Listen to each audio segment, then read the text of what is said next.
Getting it all fired up. Anybody know what this is? Tallest spot on Earth, right? It's really hard to go there. Like really, really hard, right? I can't do it, I'm a wimp. There's a traffic jam to get to the top. Did you know that? When you go and summit Everest in April, a lot of times people are waiting because there's people at the top and only so many people can go up and down the corridor, right? We're like desperate for adventure. Right? There's a traffic jam on Everest. So instead, we do this stupid game. I mean, really? Farmville.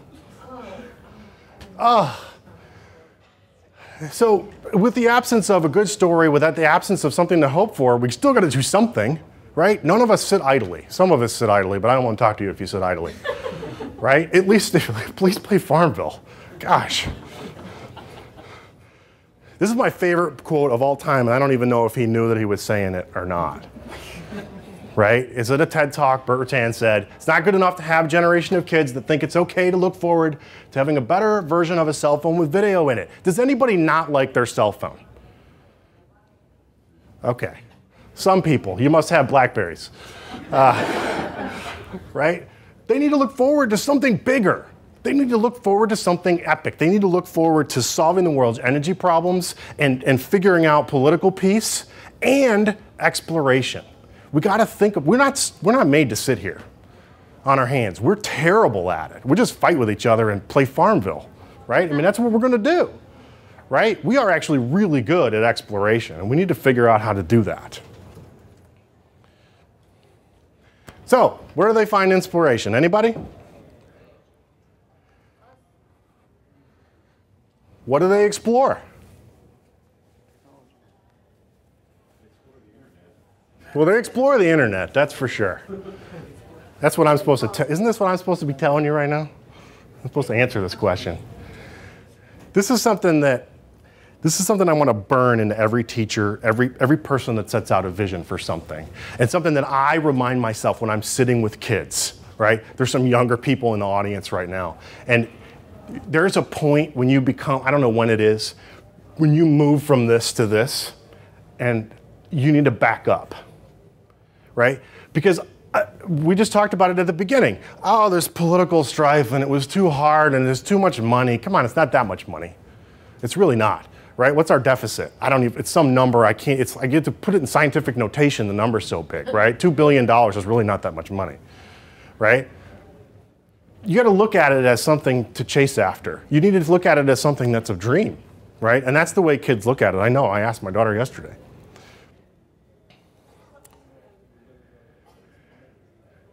I love this because of its simplicity. I've never shown this to someone who didn't immediately get it. This is a story about something technical, right? One of the dangers of something like the Google Lunar X Prize is that it's a robot. How do I relate to a robot? If I'm a kid, how do I get excited about a robot, right? This is a simple, you're telling a story about a robot. This is one way to look at something that could be technical and you could just sit up here and go, well, here's all the things that are going to be really hard about it, and here's the thrust calculations we need to do it, and here's how much it's going to cost, and it's, you know, and everybody, I'll be asleep, and I'm following the stupid competition, right? You look at something like this as a storytelling mechanism, right? Your perception changes. So, why can't we do that? Anybody got any ideas how we would do something like this? Is it a technological problem? Is this not technically feasible? Any engineers in the room think that given enough money, given enough time, that we could not build something like this?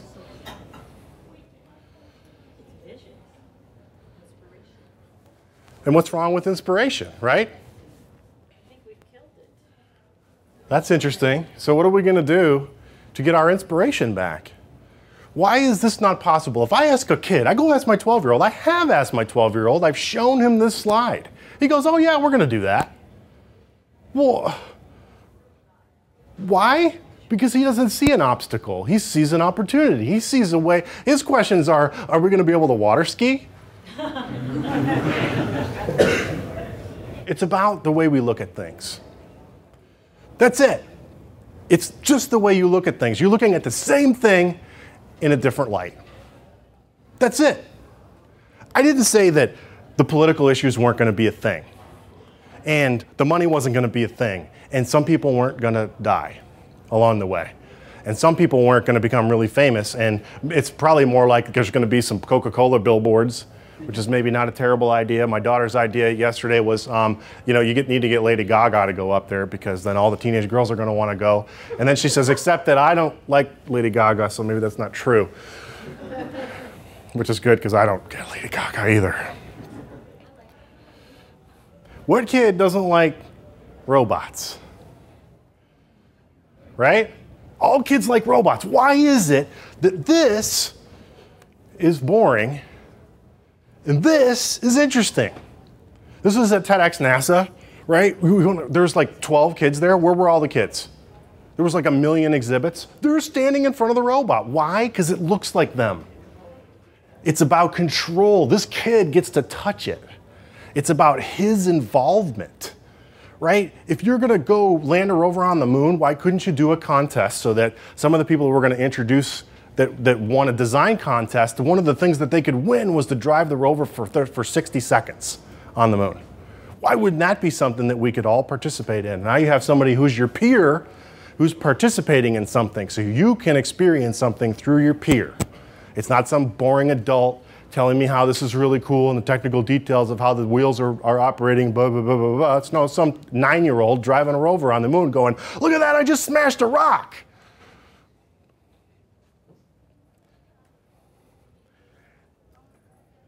Look at that thing.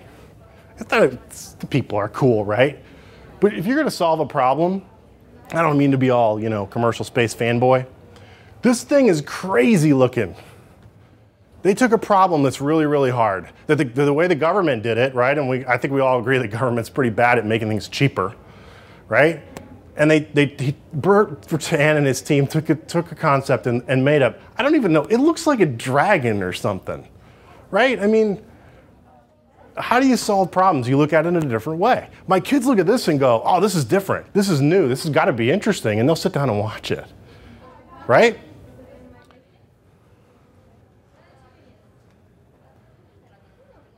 That's Caleb.